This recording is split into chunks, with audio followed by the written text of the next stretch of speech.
Hi guys, so welcome to Avis Academy. My name is Neeraj, and today we will start with the VLAN stuff. So we'll see the VLAN component, we'll see the VLAN basics, how we can basically configure a VLAN, how many ways we have to use a VLAN, and the moment we talk about the access port, trunk port, what exactly we configure, and how we consider a port as access port or a trunk port, and few more things we will talk about, right? So starting from the VLAN, when we talk about the VLAN, that's a virtual LAN, is basically used to break the broadcast domain, right? By default, a switch is a part of a single VLAN, and we basically do like, let's say all the ports are the part of VLAN 1. So this is a single broadcast domain. And the moment you want to break it in a multiple broadcast domain, what we do, we use a VLAN concept. So when we use any protocol, there's a size. Let's say if I'll talk about IP protocol, so that has a IPv4 address that has a size, IPv6 address that has a size. Same in the VLAN, we are using some numbers. So VLAN also has a size. So if I talk about the size, that has 12 bits. So 12 bits, it means the moment we start using to the power 12, the answer is 4096. It means to the power 12, we have the answer is 4096. It means we can start from 0 to 4095, out of which, so that's a range. Why we are going till 4095? Because total values are 4096 and we are considering 0 also. So 0 we can't use actually, right?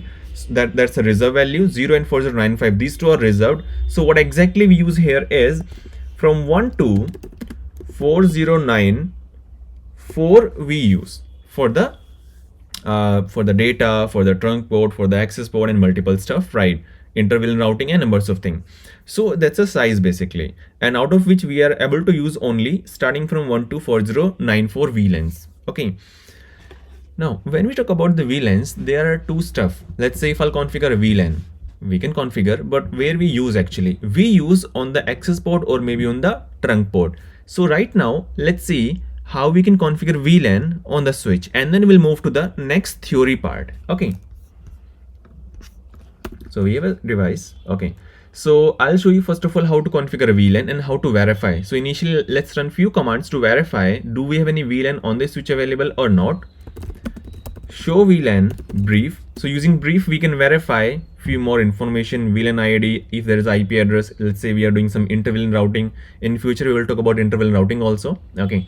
After this series, IP address, which port tagging is there or not, and few more stuff. Show VLAN config.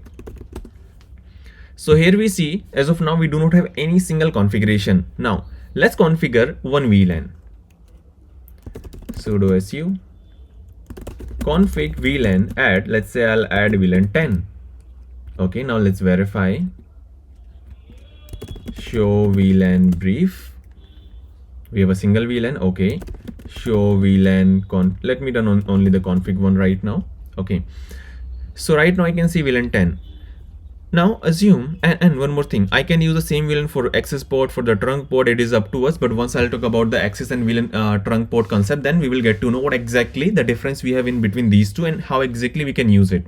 Now, what exactly we need to learn here, the moment we are trying to do the configuration for the VLAN, it is something we are able to do a single configuration. Assume I want to configure 10 different VLANs or 10 VLANs in a range, and how we can do that. Assume I will try to do in a way 10, 11, 12, 13. It will never allow us to do this way. Or assume we are thinking in a different way, that I can use a range in a way like 10 to 20. No, we cannot use. So right now we do not have options available in this command to do that. We can use other way of the configuration. So what we can do, let's say I want to configure a range starting from VLAN 10 to 20. VLAN 10 is already there, so I'll start from 11 to 20, right, in a range. And then we'll see how we can do the configuration. So use a for I n, we will put some values here. Okay. So I want from 11 to 20, and I want them to increment one by one. So 1, close your brackets. Okay. Do sudo, run your command basically, do sudo config VLAN add $, and then your whatever input you are taking I that you have to put, close, and then done, enter. what it will do basically, it will do the configuration from 11 to 20 with the increment of 1 by 1. Now let's see, show VLAN config. And now here we can see these VLAN configurations, right? So this is how, if we want to configure a VLAN in a range, we can use it. Okay. Now next thing. So this is how we configure the VLAN. So now we know, we have the idea how to configure a single VLAN or how to configure a VLAN in a range. Next thing. Let us learn about the access port and about the trunk port. How exactly we use these ports. So the moment we start using, first of all, access port will have access to a single VLAN only. So the moment we start using end user, or we can say, let's say if I'll talk about the PC, if I'll talk about a server, if I'll talk about any other end device, right, we use access ports, right? And the moment we start using access port, what we do actually, we only assign a single VLAN, and there has to be untagged. It means if you want to use, or let's say you have a scenario where you have a server running and you want to add that server in a single VLAN, let's say VLAN 10. So that time you have to consider a untagged VLAN for that interface. It means it will be untagged. So when we start using this combination interface VLAN as untagged, that actually is considered as an access port. The moment we talk about the trunk port, first of all, where we use, when we have the requirement to connect switch to switch and needs to do a communication between, or needs to do a communication for multiple VLANs, then we use trunk port. Okay. So the moment, let's say I do have, let's say 10 different VLAN 10, 20, 30, 40, I have multiple users and I want them to communicate between two different switches, right? Let's say we have few members of the 10 on both switches, few more members of the VLAN 20, few more members of the VLAN 30, and I want them to communicate over the between two switches. How we can do that? Using a trunk port, we can do that. So trunk port allow us to do the configuration to do the communication between two switches in a single VLAN. So trunk port will send the packet over a single Ethernet link with multiple VLAN tag. So how they identify the information? Let's assume we have switch number 1,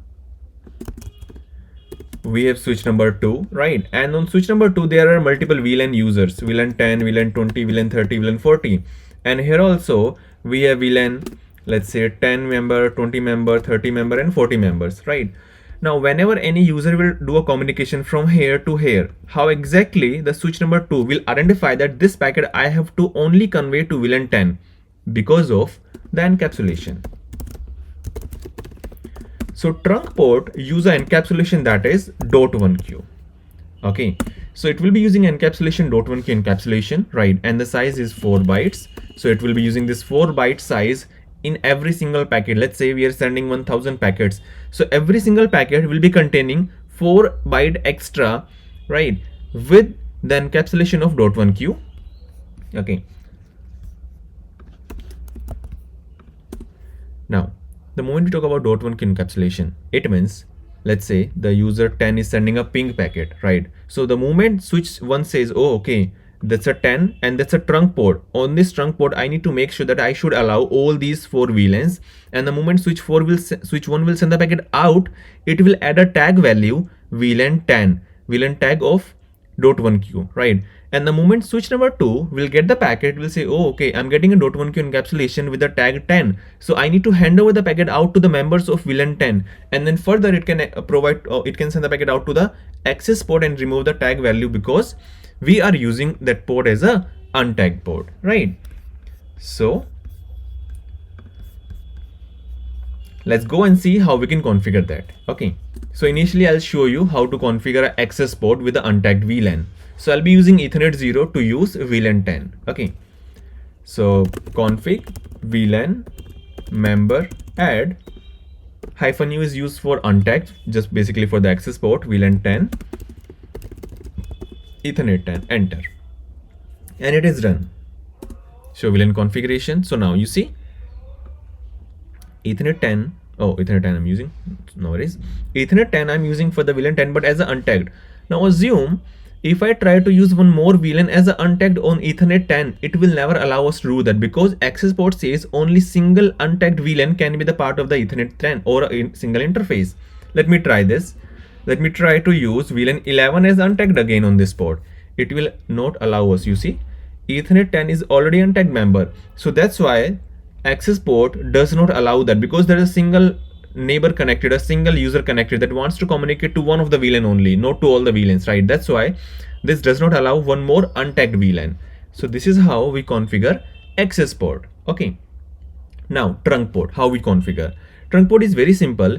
We do not have any specific command to just enable trunk port or something, right? What we can do here, let's say I'll use Ethernet 0.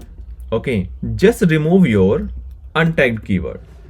The moment we add here, so it means now on the Ethernet 0, I can configure multiple VLANs. So as we have the idea 10, 24 different VLANs. So now let me assign 4 different VLANs to,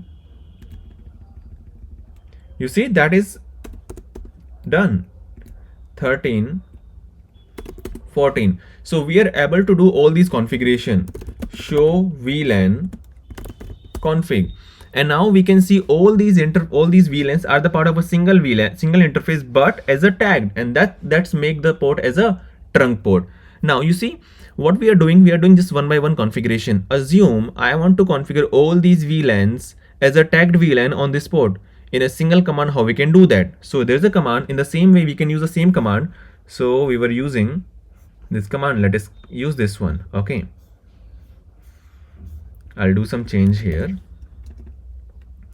So I want only starting from 15 to 20. So I'll make it 15. Show sudo config VLAN, just your command, member add, and on which interface you want Ethernet 0, right? Ethernet 0, and that is done. That's it. You basically need to add your command, and this input it will take from here only, and whatever command you want to put here you can do that actually. So do show VLAN config, show VLAN config, and here you see this is how we can do this configuration. So this is how we configure the trunk port. So yeah, so what we have covered here, we have covered the VLAN basics, how to use access port and how to use trunk port, and with a sequence of commands like how we can configure VLANs in a range and how we can assign a VLAN to the port in a range that we can do, right? Next series we will discuss the inter VLAN routing. Thank you guys. Bye. Take care.